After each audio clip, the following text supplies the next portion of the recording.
سردی اور گرمی کا احساس نہیں ہوتا۔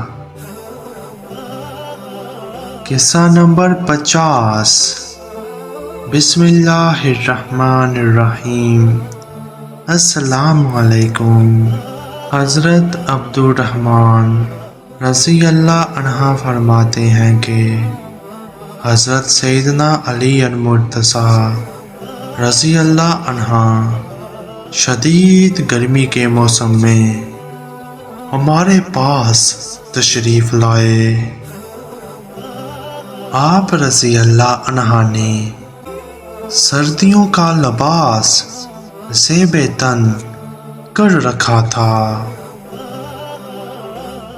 ہم نے آپ رضی اللہ عنہ سے دریافت کیا کہ اتنی شدید گرمی میں آپ رضی اللہ عنہ نے سردیوں کا لباس زیب تن فرما رکھا ہے۔